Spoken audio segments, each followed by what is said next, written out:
guys, and welcome back to the channel. It's TheSketchMonkey here. Today we're having a look at this icon. I think this is just going to continue go up in value as time goes on because it is one of the best sport cars of all time, and it is of course the Honda S2000. This specific one is a 2005, meaning that it is in fact an AP2 model, and that means that it is the updated model. You have the AP1, then you have the AP2. They did a couple of changes to the engine and the powertrain, but they also did some updates to the design. I'm going to point those changes out to you in this video. So it started, the S2000 project started in 1995 as the SSM concept or sport study model. It then went into production as the AP1, and then in 2004 they updated it, they facelifted it, and they came out with this, the AP2. So what we're going to do in this video, have a look at this design because it is an absolutely stunning car, don't you think? With the proportions, just have a look at how long the hood is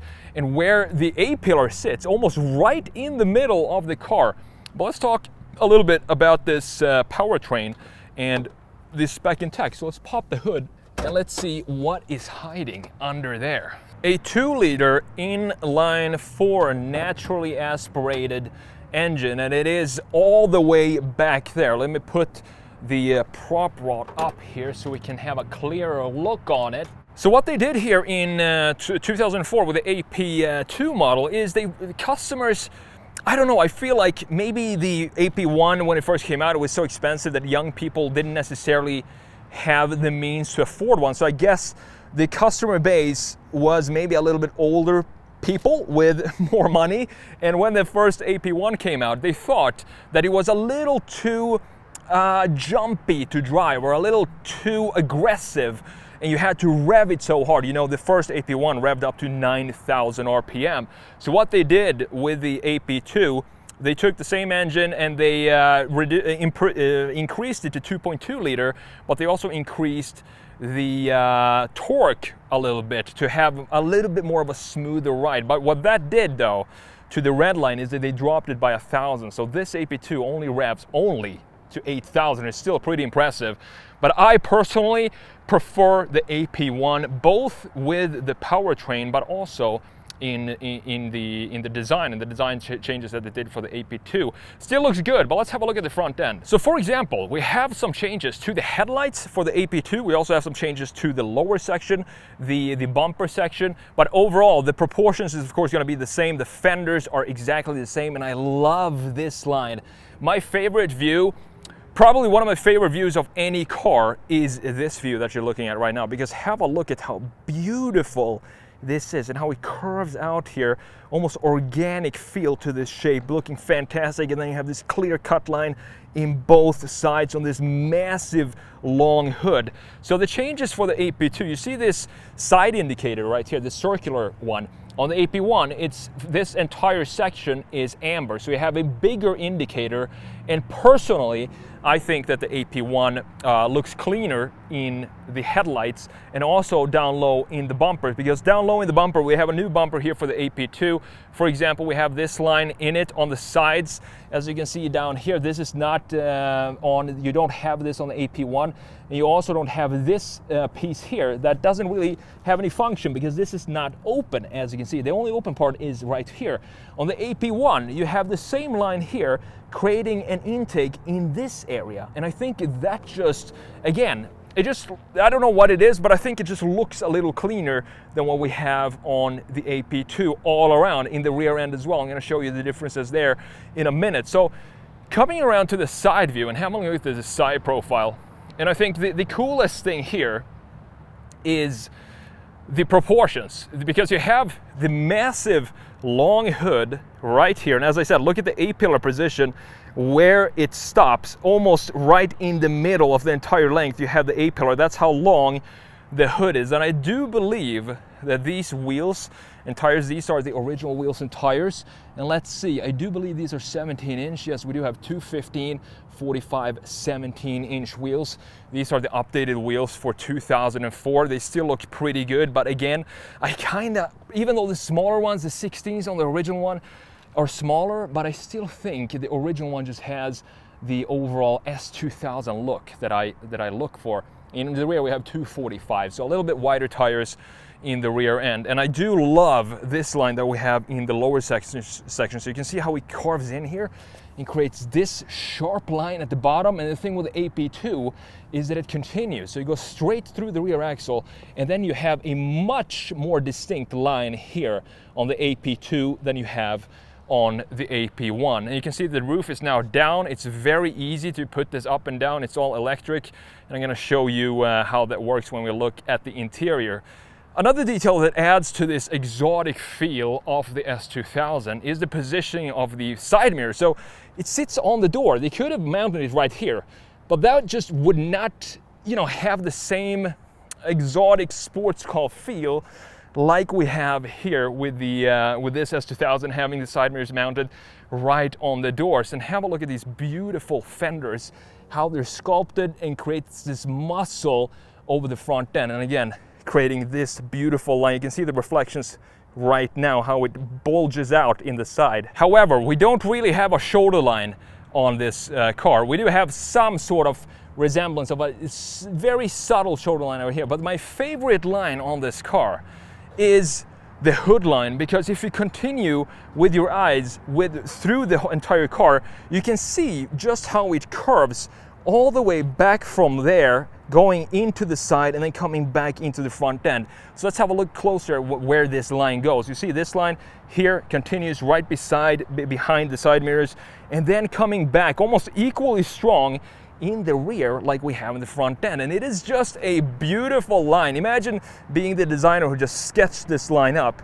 I would be really proud of a detail like that, even though maybe not a lot of people would notice it, but I definitely do when I look at this car. So coming around to the rear end of the AP2 S2000, and you can see just these lines, how they create a nice, almost boat-like definition to the side of the rear. One detail back here that I'm not so sure about is this antenna integration in silver.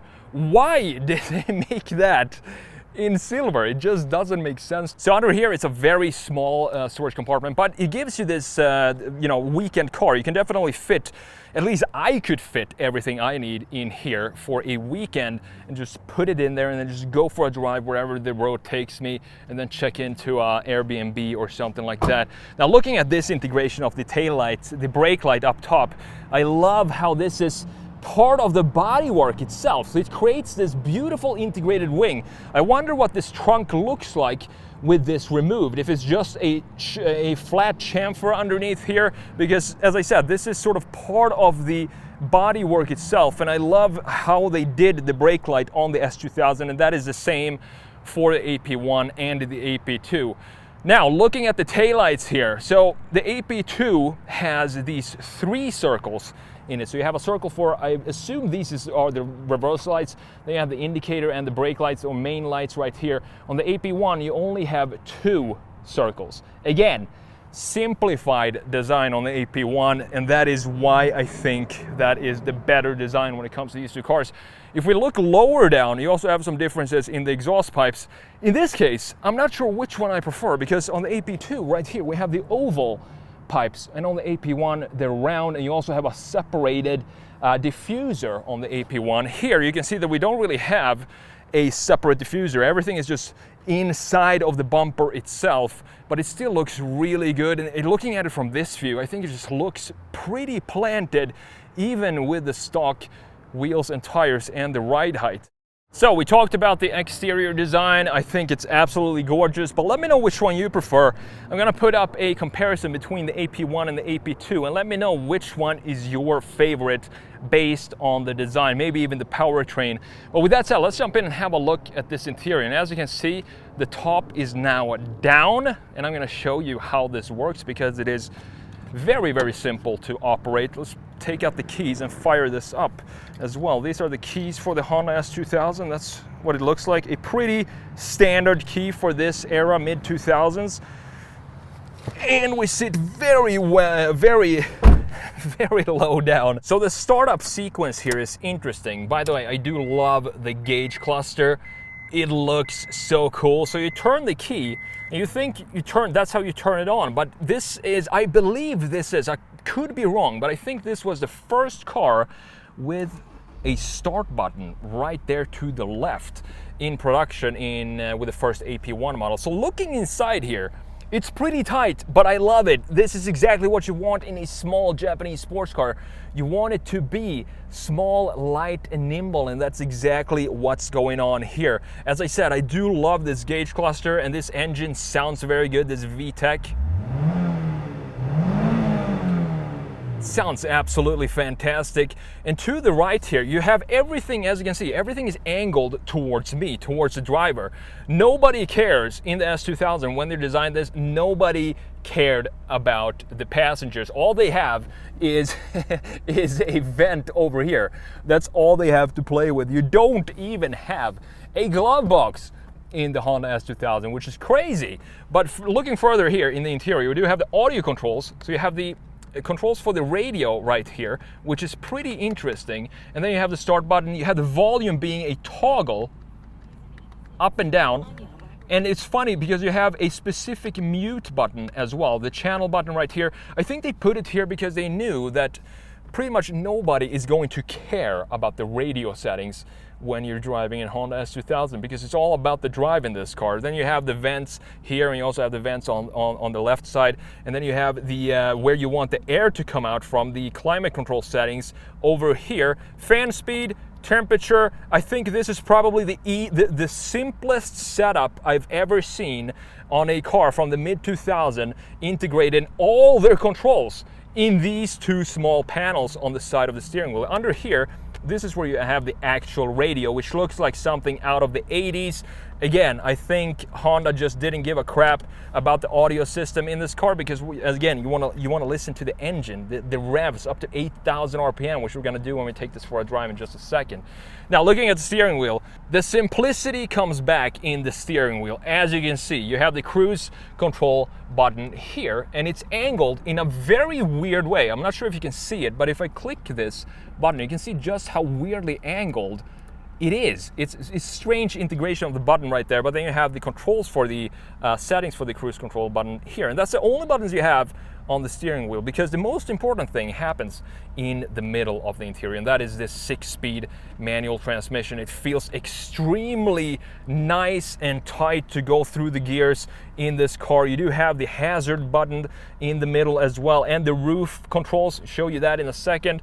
You have a proper old school e-brake. Click this button, let's see what you have under here. You do have a couple of cup holders, so at least they thought about the hydration for the driver. So you have the hydration and the engine noise being the top priorities for Honda S2000 designers. But you don't have a glove box. However, you do have some storage in here. Not too big, but at least it's something. And this is where the button is to open the trunk. Now, looking at these seats, I think these are fantastic looking seats. Typical sports car seats. There is nothing special about these seats. They're just very functional. I love the mesh that we have in the headrests, looking very nice. So let me show you now how this roof works. So now I have it down, so if you want to bring it up, all I do is press this forward. You can see how the roof then comes up. Very simple, and then all I got to do is just hook these latches up to the inside and click them like that, and we are good for whatever rain comes our way. So with that said, we talked about the exterior of the Honda S2000. Beautiful, specifically that upper shoulder line that we talked about. We also had a look at the interior, but now it's time to take this for a drive and do exactly what this car was designed to do. All right, guys, it's time for the fun part, specifically when you're reviewing a Honda S2000, and that is to take it for a drive. So let's see what this AP2 feels like. And this one, as I said, they increased the displacement just a little bit, and they also they kept the same horsepower. So you have 240 horsepower, but the torque went up just a little bit, from 153 pound-feet to about 161 pound-feet of torque, which is not a lot. But I guess that's all the customer needed, because they were happy with the, a little bit smoother power delivery that you got with the AP2 compared to the AP1. Not really pushing it, as you can tell. I mean, I'm in a parking spot, so we gotta get out on the roads. And down here we do have a brand new blue Subaru WRX. Let me know what you think about these, by the way. I did make a review and a redesign of this car right here on the channel, and shared my thoughts on it a while back. I think it has potential, but I do think it needs a little bit of tweaking, specifically in the rear, and it definitely needs a wing, a big STI wing on the back, which is lacking, but it's an easy fix. We'll see if we can find some less busy roads around here. And look at that.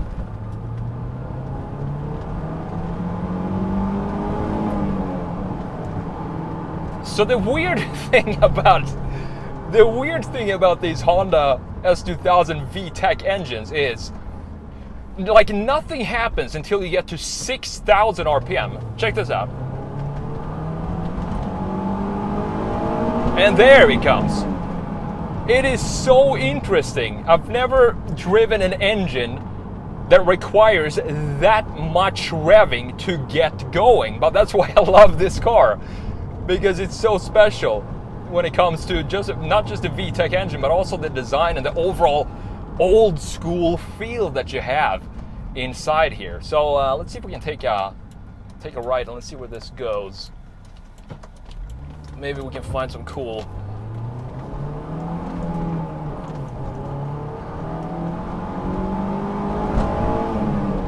I think you can hear it. You can hear when the VTEC kicks in. You can definitely hear it around 6,200 RPM or something like that. This engine just loves to rev. That's what it was built to do. And it's such an engaging drive. I can just imagine how much fun this would be if I had the time and opportunity to take this out up in the mountains and just have it in that rev range pretty much as much as possible. Have it above 5,000 RPM and just carve the roads up there. It would be so much fun to do that. It's kind of hard to do when you're in a city like this, but it's still very, very enjoyable to drive. And I have to be in such low gears to even get close to the 6,500 RPM.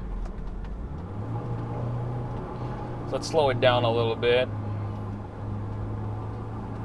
Actually, there's a speed bump right up here, of course, which I guess makes us slow down naturally. Just gonna take it very easy here, and then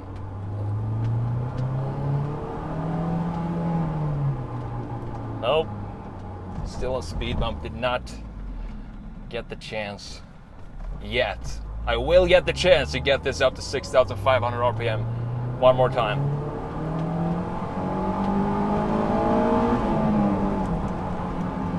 Oh man, it is such a raw experience. It does feel a little smoother in its delivery than the AP1. I do remember the AP1 having a much more significant VTEC kick-in when you were driving that car compared to this. This is a little bit smoother. I'm not sure if that is because of the extra 10 pound-feet of torque or what it is, but it feels very nice to drive this thing. All right, now we should get some opportunities.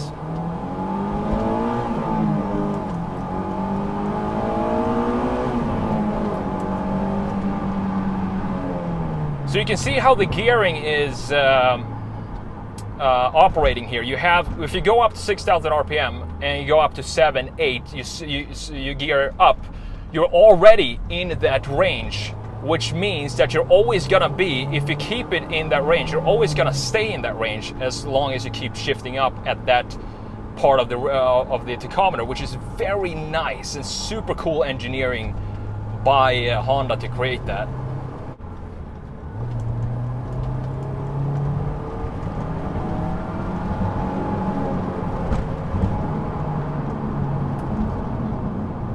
Big thanks again to Urban Motors here in Denver for providing this vehicle for me to review for you guys today. I hope you enjoyed it. If you did, make sure you hit the like button and subscribe to the channel, and I will see you in the next video. Take care.